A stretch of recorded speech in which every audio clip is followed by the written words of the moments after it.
എല്ലാ കൂട്ടുകാർക്കും എൻ്റെ ചാനലിലേക്ക് ഒരിക്കൽ കൂടെ സ്വാഗതം. ഇന്ന് നോക്കാൻ പോകുന്ന റീഡിംഗ് നമ്മളുടെ ഒരു ബെസ്റ്റി അല്ലെങ്കിൽ നമ്മുടെ ഒരു ബെസ്റ്റ് ഫ്രണ്ടായിട്ട് ഒരു വ്യക്തി ഉണ്ടെങ്കിൽ ആ ഒരു വ്യക്തിയുമായിട്ടുള്ള നിങ്ങളുടെ റിലേഷൻഷിപ്പ് ജസ്റ്റ് ഒരു ഫ്രണ്ട്ഷിപ്പ് മാത്രമാണോ അതോ നെക്സ്റ്റ് ഒരു ലെവലിലേക്ക് പോകുമോ, അങ്ങനെ നമുക്കൊരു സംശയം ഉണ്ടെങ്കിൽ ഈ റീഡിംഗ് അങ്ങനെയുള്ളവർക്കുള്ളതാണ്.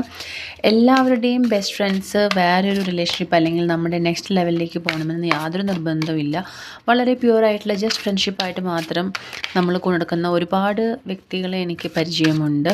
പക്ഷേ നിങ്ങൾക്ക് ഒരു വ്യക്തിയോട് സ്പെഷ്യലായിട്ട് ഇഷ്ടം തോന്നുകയും നിങ്ങളുടെ ആ ഒരു വ്യക്തിക്ക് നിങ്ങളോട് അതേ ഫീലിംഗ് ആണോ ഉള്ളത് എന്ന് സംശയമുണ്ടെങ്കിൽ ആ റീഡിങ് ഇപ്പോൾ ഞങ്ങളുടെ അങ്ങനത്തെ വ്യക്തികളുള്ളവർക്കുള്ള റീഡിംഗ് ആണിത്.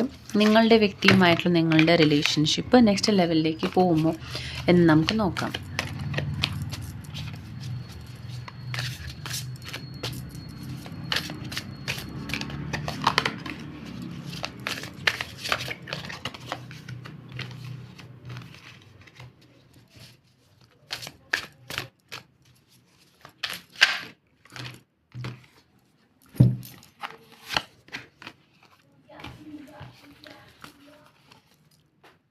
അപ്പോൾ എനിക്ക് മൊത്തം ഒരു 5 കാർഡ്സ് കിട്ടിയിട്ടുണ്ട്. അപ്പോൾ നമുക്ക് പെട്ടെന്ന് ക്വിക്കായിട്ട് നമുക്ക് നോക്കാം.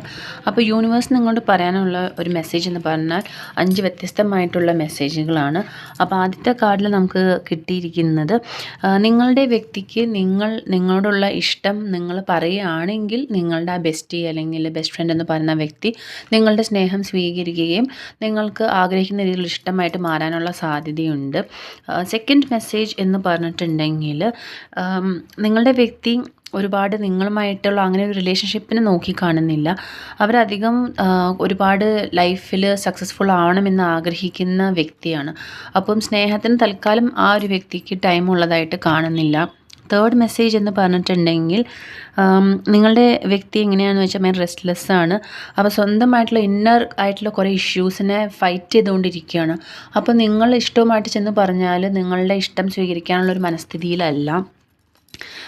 അടുത്ത മെസ്സേജ് എന്ന് പറഞ്ഞാൽ നിങ്ങളുടെ ഇഷ്ടം പറഞ്ഞു കഴിഞ്ഞാൽ നിങ്ങളുടെ വ്യക്തി അപ്പുറം അല്ലെങ്കിൽ സ്ട്രെയിറ്റ് ആയിട്ട് അതിനെ നിങ്ങൾക്ക് ഒരുപാട് വേദന ഉണ്ടാക്കുന്ന ഒരു റിപ്ലൈ ആണ് തരാൻ പോകുന്നത്. അപ്പോൾ ഈ ഒരു മെസ്സേജ് എന്ന് പറഞ്ഞാൽ നിങ്ങളിൽ ചില ആൾക്കാർക്കുള്ള റിപ്ലൈ ആണ്. അതായത് നിങ്ങളുടെ വ്യക്തി ഒരിക്കലും നിങ്ങളുടെ ആ ഒരു ഇഷ്ടം അംഗീകരിക്കില്ല, നിങ്ങളെ അങ്ങനെ ഒരു റൊമാൻറ്റിക് റിലേഷൻഷിപ്പായിട്ട് പറ്റില്ല. അത് മാത്രമല്ല നിങ്ങളുടെ മനസ്സിനെ വേദനിപ്പിക്കുന്ന രീതിയിലുള്ള മറുപടി പറയാനും സാധ്യതയുണ്ട്. നമ്മുടെ ലാസ്റ്റ് മെസ്സേജ് എന്ന് പറഞ്ഞിട്ടുണ്ടെങ്കിൽ നിങ്ങളുടെ സ്നേഹം സ്വീകരിക്കുന്ന ഒരു വ്യക്തിയായിട്ടാണ് മനസ്സിലാവുന്നത്. നിങ്ങൾ സ്നേഹം പറഞ്ഞാൽ നിങ്ങളുടെ സ്നേഹം സ്വീകരിക്കുമെന്ന്. അപ്പോൾ ഏത് കാർഡാണോ റെസനേറ്റ് ആവുന്നത് നിങ്ങൾക്കത് സ്വീകരിക്കും.